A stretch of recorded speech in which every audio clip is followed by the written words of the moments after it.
భక్తులందరికీ క్షమాపణ కోరుకుంటున్నాం.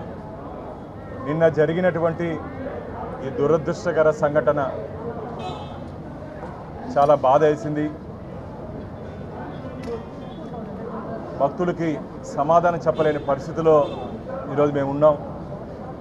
టీటీడీ అంటేనే ఒక నమ్మకం.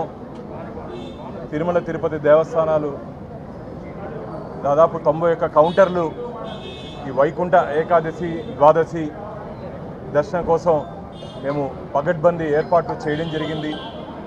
కానీ నిన్న జరిగినటువంటి సంఘటనలో బైరాయపట్టడి కానీ, శ్రీనివాసం కానీ,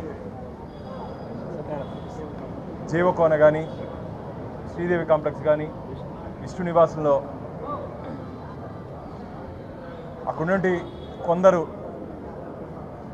అధికారుల వైఫల్య కారణంగా ఈ సంఘటన జరిగింది. నివేదిక రాత్రి ముఖ్యమంత్రి గారు పూర్తి నివేదిక ఇవ్వమని చెప్పి అధికారులను ఆదేశించడం జరిగింది. ముఖ్యమంత్రి గారు కూడా ఇంకొక గంట సేపట్లో ఇక్కడికి వస్తున్నారు. మా ఆరోగ్య శాఖ మంత్రి సత్యకుమార్ గారు కూడా ఇంకొక అరగంటలో ఇంజూరీ అయినటువంటి ఇప్పటికీ దాదాపు లోపల హాస్పిటల్లో 30 మంది అడ్మిషన్లో ఉన్నారు. ఎవరికి ఎటువంటి ఇబ్బంది లేదు, అందరూ కోలుకున్నారు. కాబట్టి వారి కుటుంబ సభ్యులతో కూడా మేము మాట్లాడి రావడం జరిగింది.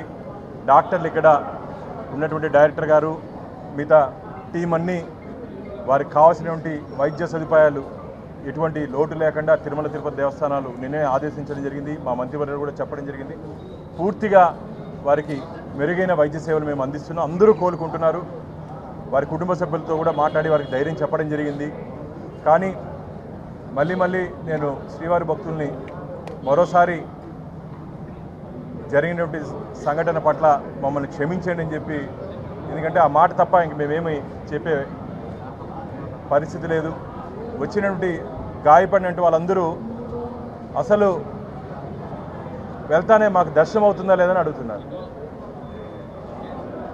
దాన్ని బట్టి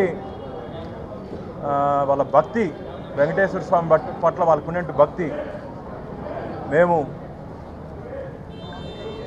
అక్కడ ఉన్నటువంటి మామూలుగా ఎక్కడైనా సరే గొడవ పడతారు.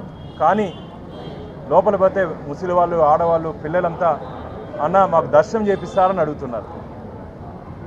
అసలు అంత స్వామివారి మీద భక్తితో కొందరైతే కొన్ని వందల కిలోమీటర్లు నడిచొచ్చామేమని చెప్తున్నారు. ఈ దురదృష్టకర సంఘటన నన్ను చాలా కలిసివేసింది. అసలు తిరుమల తిరుపతి దేవస్థాన చరిత్రలోనే ఒక చీకటి రోజుగా మిగిలిపోతుంది. ఇది భవిష్యత్తులో ఇలాంటి దురదృష్టకర సంఘటనలు జరగకుండా ఖచ్చితంగా భక్తులకి మేము హామీ ఇస్తున్నాం. ఎట్టి పరిస్థితుల్లోనూ ఇది పునరావృతం కాకుండా చూసుకుంటాం. కానీ వీళ్ళకి ఎటువంటి ఇబ్బంది లేదని చెప్పి మీ ద్వారా శ్రీవారి భక్తులందరికీ, ఎందుకంటే విదేశాల నుంచి కూడా ఫోన్లు వస్తున్నాయి మాకు, శ్రీవారి భక్తుల పరిస్థితి ఏమి, మీరు ఏం చేస్తున్నారని. కాబట్టి మేము రాత్రి నుంచి మానిటర్ చేస్తున్నాం. ఈరోజు రాత్రి ఉదయం 3 వరకు ఇక్కడే ఉన్నాను.